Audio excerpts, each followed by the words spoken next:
Welcome to Financial Behavior Thought Leaders. I'm Mary, and this podcast takes you behind the scenes with top speakers in financial services. In season 2, we're focusing on the future of financial conversations, how trust, communication, and decision making are evolving, and what that means for the way we engage with money in our work and in our lives. So, whether you're in financial services, planning events, or simply navigating your own financial decisions, you're in the right place. Be sure to subscribe so you don't miss a conversation. Today, we're exploring burnout, stress, and what it takes for clients to show up, even yourself, on the very toughest days. So, this is hitting pretty differently right now. Advisors are stretched thin, the profession is demanding, and a lot of people are running on empty. And to bring this to life, I'm joined by Dr. Kristy Archuleta, one of Financial Behavior Keynote Group speakers. And she's an expert in helping financial professionals navigate, overwhelm, and reclaim their resilience. So let's dive into her perspective, her keynote, and how this shows up in real conversations. Welcome, Kristy. Hello, I'm so happy to be here. Me too. I'm glad to have you back. So I want to start off with where we're at right now in the world of financial services, and quite frankly, in the world period of this wave of everyone feeling overwhelmed and burned out. What are you seeing? Yeah, isn't that really interesting? We came out of COVID, everyone was stressed, everyone was feeling very burnout, and then that carried on for several years, and we're still feeling that way.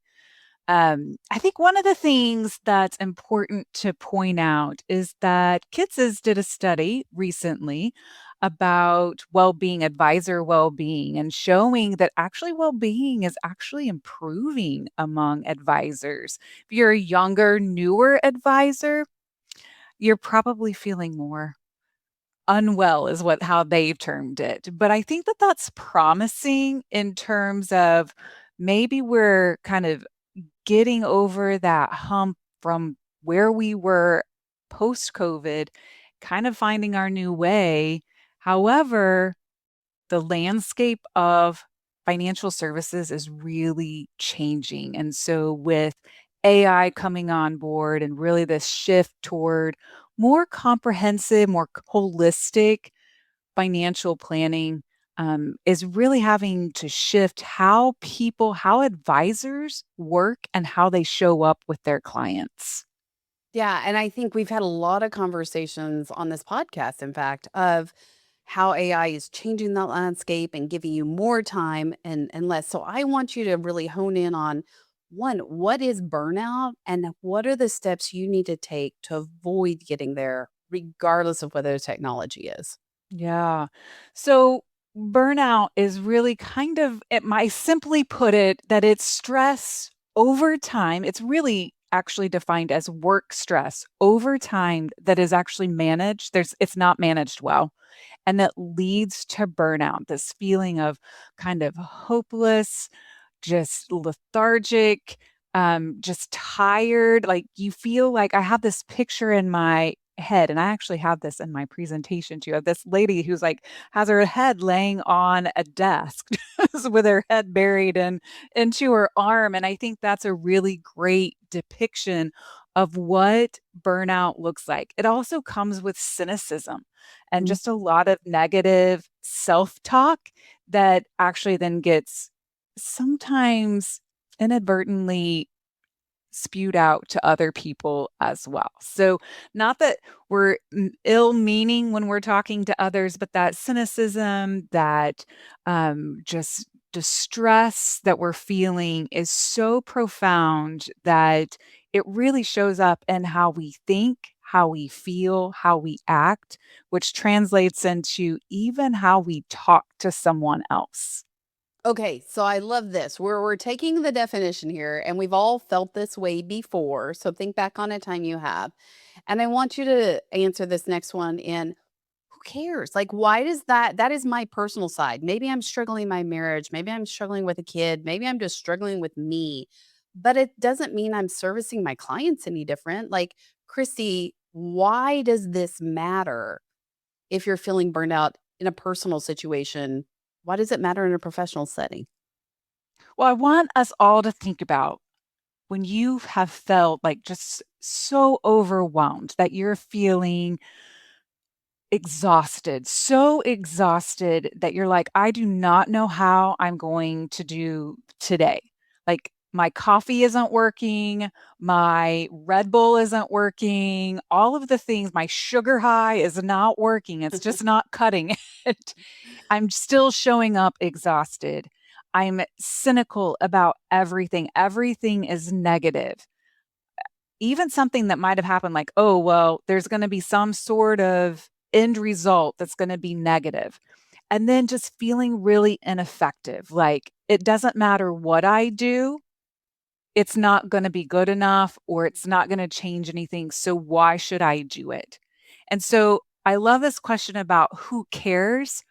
We all, as helping professionals in general, we should all really care about this topic because, as I mentioned before, how we show up with our people around us, whether we're managing a team, whether we're leading a company, whether we're working directly with clients, how we show up has an impact on others around us that we are serving, that we are working with, and it can really change the dynamic of a whole team and it can change the dynamic that you have with a client. It's so interesting as we've talked, like, I have felt this in my own life, and it changes the dynamic of a family even as when you're Absolutely. snapping at your kids or whether Yep. you're snapping at your employees, whatever that looks like. And I think that there's this facade of, well, that only is when I'm in this situation, right? And Hmm. yet what you're saying here is no, no, no. What if you just snapped at an employee and then you walk into a client meeting, that same energy is coming into the meeting with you. 100%. And I love that you talk about something that translates into family.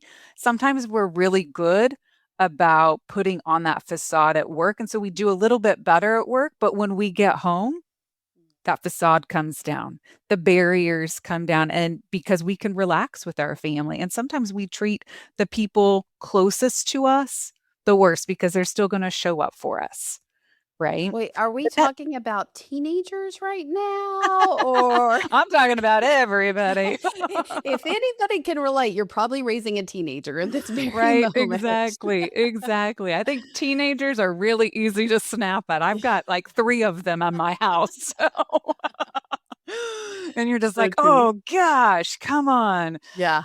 Yeah. But, yeah, so when we take that home and then our family feeds from that, we can literally see how our family reacts to us looks different depending on how we're interacting with them, and so that's a really good way to recognize, like, how am I showing up with my family? Because I might be working really Mhm. hard not to try to do those things at work, but then I'm showing up with my family and it's an exhausting process because I still don't have that same energy. I'm not still not feeling the effectiveness. I'm still not being positive. I've got all of this negative talk happening. And so that our when our families react to us also, they're going to react to us probably in a negative way. Maybe I'm sure. supportive for a while, but over time going to probably slowly go into more negative interactions. But then when that happens, guess what? It's going to impact how we show up at work even more. Yeah. Well, and we've talked only about established relationships, right? Yep. Established clients, we've got Yes. family relationships. So let's talk a minute for prospecting. How does this Mm. show up for future clients, for future prospects? How does this negative energy play in? Oh, yeah. So it can actually, again, that facade with a new person can be helpful. Like you're, and I'm not saying that when you're feeling burnout that you're effective with your prospecting client. I'm saying that sometimes it's easier to put up a facade with someone that you've never met. You've got the energy to do that because there's someone different and you're trying to formulate a relationship with them. However, when you are showing up with this, remember that burnout is stress that's been unmanaged over a period of time or ineffectively managed over a period of time. That stress is still showing up with you, and clients prospective clients, established clients can all sense that. They might be like, this person seems a little bit short.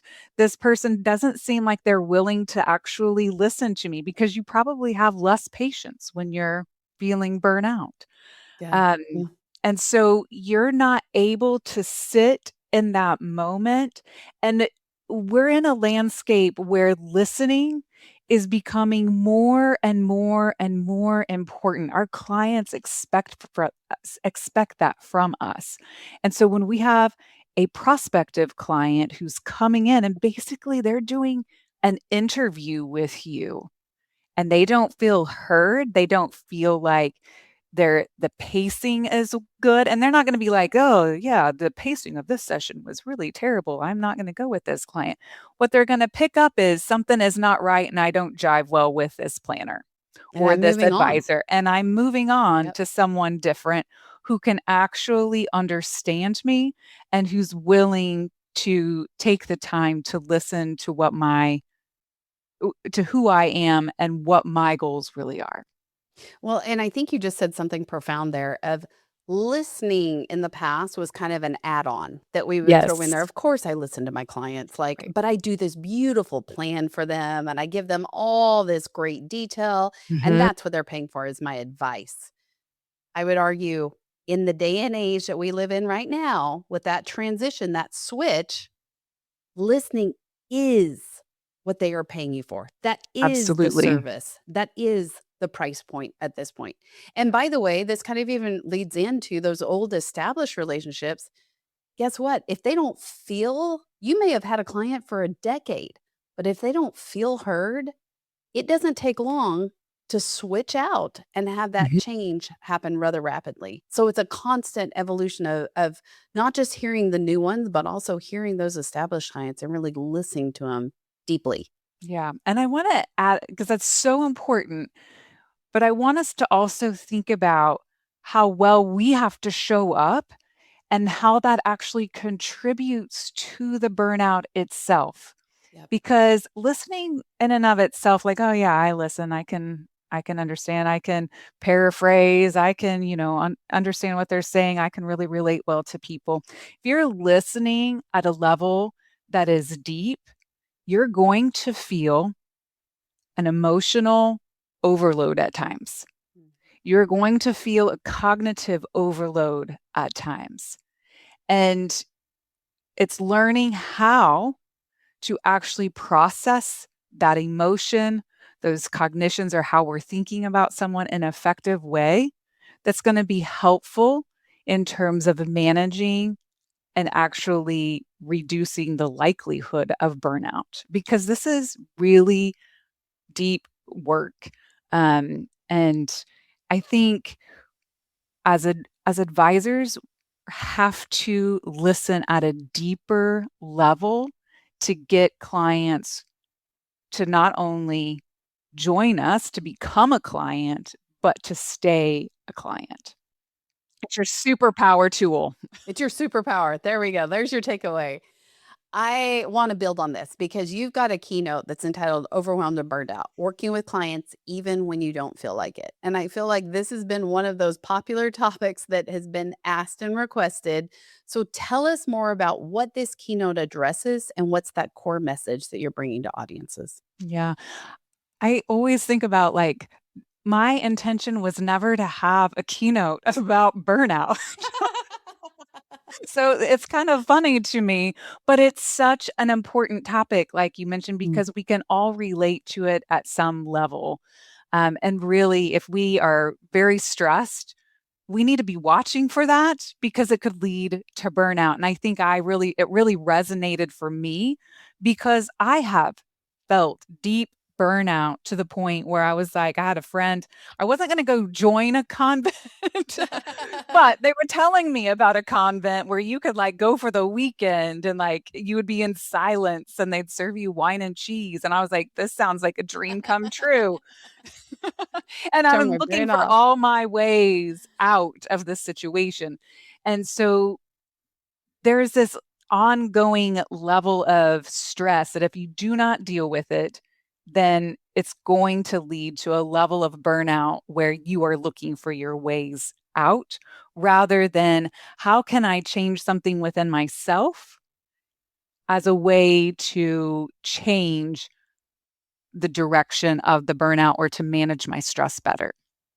Well, and I hear you saying it really stymies creativity, it stymies Mm, progress, and it just kind of stops the energetic flow that you would have and that you need to have in this yeah. process with your clients. You don't even feel like yourself, really. Yeah.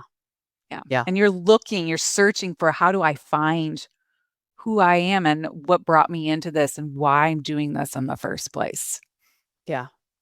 That sounds a bit like a midlife crisis as well, which can be Yeah. burnout, Could be right? burnout. Absolutely. Could be burnout. So I want you to explain next, like, who is this talk best suited for and what can someone expect to walk away with?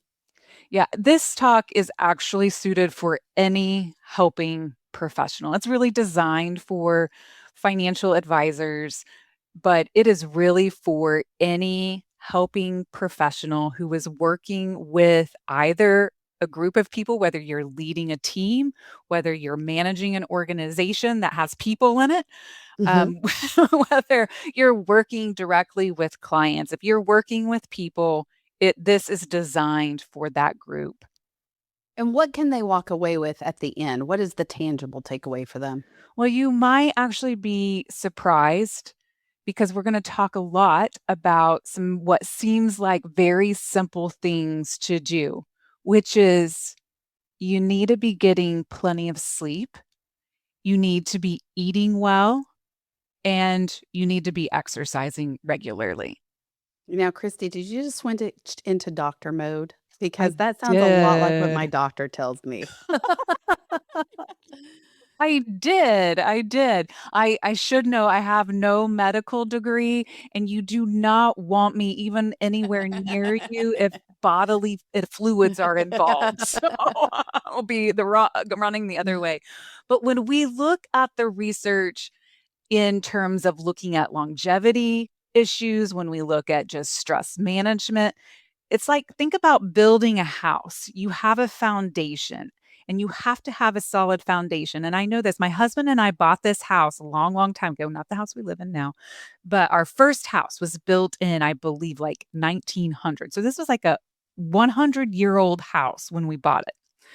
And it had serious foundation issues, but we knew it had serious foundation issues when we bought it. And so that was part of helping that house be able to become stable and make sure that it didn't fall in anytime soon was we had to address the foundation pieces and the foundation pieces of managing stress that eventually become burnout or just you can think about stress management is really taking care of yourself in terms of getting plenty of sleep, get like and that means like, it depends upon the person, but 7 to 8 hours typically at night and just really focusing in on how I can do that.